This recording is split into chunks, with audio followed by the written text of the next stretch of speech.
everybody, the Chang here with another product review slash installation slash swap video. We're going to be talking about the Holosun SCS for the SIG P320 platform. But before we get into that, please give us a subscribe, help us out, and give us a thumbs up on the video at the end here, and click that bell notification icon off to the right. So some of you may have seen my previous install video on the SIG P320. This is an empty gun, but we'll go ahead and verify that again. There is nothing in here. So I'm a fan of the Holosun sights, and the SCS version of the sights is pretty unique, where I don't need any sort of adapter plates or anything like that. So I figured I would get the SCS on here as well. I have this on my Glock 34 and a SIG, M&P 2.0. So first things first, let's go ahead and get the slide off the frame. All right, so I've gotten this field stripped. Well, not totally field stripped, but let me get this on here. Let me go ahead and set the frame aside, and let's get the box open. So standard Holosun stuff here. Workbench is huge, but getting too small because I have too much junk. Get rid of the book, or at least set it aside. So standard stuff. I really like this version of the SCS. It's got I don't know, traction grooves or serrations across the top. So standard SCS, and we've got our little install and sight adjustment tool, and some screws, extra screws for different platforms that you might be installing this on. So let's go ahead and get the sight and the shroud off of the 320 slide. So get this spun off here. I'm going to hang on to these in case I might need them for the next project or the next host. I'm thinking about putting this on my Staccato. The Staccato has an acro on it right now, and that acro really won't work in the holster that I'm using, but the Romeo one will. So you see the Romeo one is off the optic cut here, and you see all that grease and stuff there, the oils. I'm going to go ahead and get some rubbing alcohol, and I'm going to go ahead and degrease this.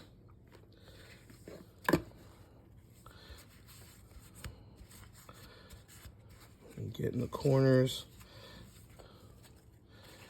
And I'm going to try to get in the thread holes. Probably not going to be very successful, but I'll do the best I can.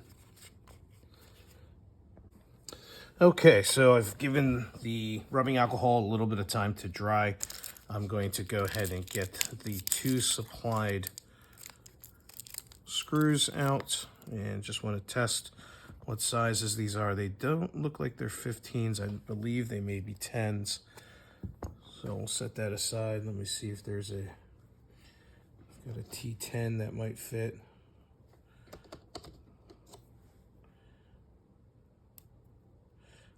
It's actually a T8. So let's go ahead and get that T8 bit out. There is some Loctite from the factory. You guys can see that. I'm going to put a little bit more, just because I'm one of those, if a little bit is good, more is going to be better type of people. So just a little bit on each one of these. All right. So first thing is to dry fit. I did dry fit this. It does fit right in the slots there. My concern is there are lug holes, and there are no lugs here. But you know, that lends me a little bit of concern. But taking a look at the Romeo, there's no lugs either. So I guess the screws and the threads are strong enough. So let's go ahead and get these in.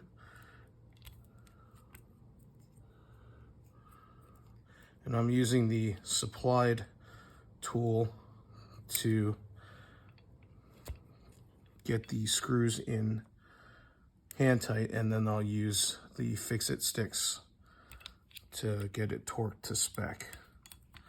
Let's go ahead and get that in. So here's our fix-it stick.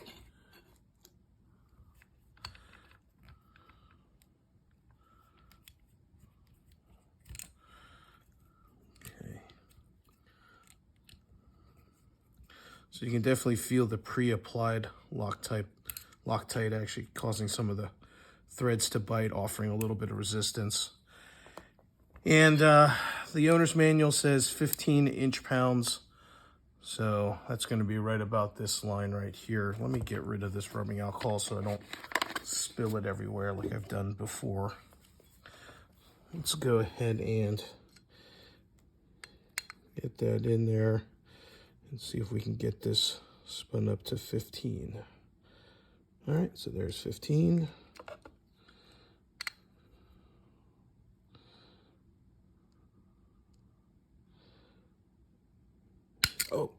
Oh, all right, just hit 15 and that popped. So as you guys can see, I don't know if you guys can see that, but there is a little bit of stripping right there. So bad on me, terrible.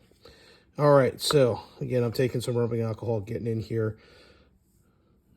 What I'm going to do next is I'm going to stake it like you've seen some of the other videos. I'll put a card to that video up there. I'm going to get this staked, so give me 1 second and I'll be right back. All right, so I've got the pens for the staking process here. We're using a paint pen, Sharpie branded paint pen. I'm going to make sure that there's paint that comes out. And just going to go around the screw holes there. Nice thing about this optic, it is an enclosed optic.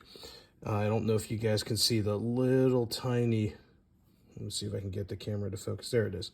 A little tiny green dot that you see right in there. That's actually the LED that's projecting the reticle. So I don't have to worry about, as with maybe like with the Romeo here, if you see here, the LED is right here. So if I'm not real careful with the staking process, I could actually run the paint marker over top of that LED. So let's go ahead and get in here and get that paint inside there. Okay, I'm gonna have to let this dry for about 20 minutes. So once that comes back, I'll finish out the staking with the color. So we'll be right back. All right, so this looks to be dry. I'm going to finish putting the little color markings on here.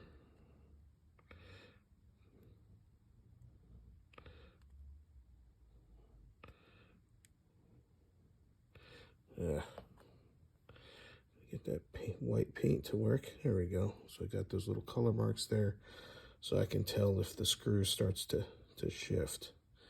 And I got it on. Looks like I got it on both now. A little hard to see in that angle right there, but just barely lighting it up, I can see it. All right, so just need to get this upper back onto the frame. Slide, not upper. Been working on too many ARs.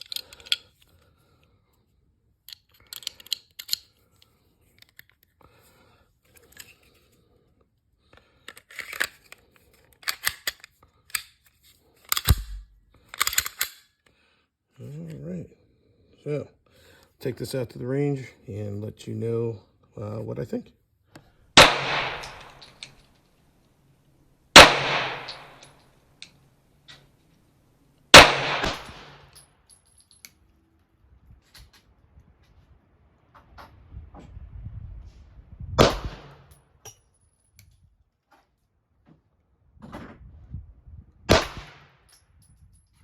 All right, so we're back from the range.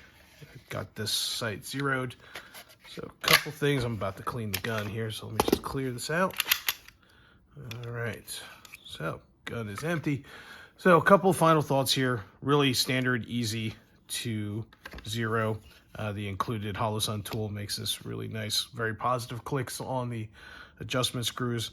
My one main complaint with the SCS, and this goes for all of the models of SCS that I've had from Glock and the M&P versions here, is that you can't really adjust the brightness setting. There is a function button here. If you press that real quick, it brightens the reticle, but there's no way to adjust the reticle brightness. So where I was shooting, as you guys saw in the video, I'm under an overhang and the target is very, very well lit. Well, because I'm under an overhang, the reticle gets very, very large. So I did get video of me doing this, but I just didn't put it into this particular video. But to finally get this really dialed in, I had to make the reticle as dim as possible. And the way I did that was by kind of covering up the photoreceptor there that changes the brightness of the reticle. So there you go. All in all, if you can live with that, I would say this is a great thing. Not having an optic plate is really, really nice. So there you go. Hopefully you found this helpful. If you did, please give us a thumbs up. Click that subscribe button, help us out with that algorithm, and click that bell notification off to the right somewhere over here so you can be notified of any new content that we might post. Thank you so much for your time. Stay safe, and we'll see you out on the range.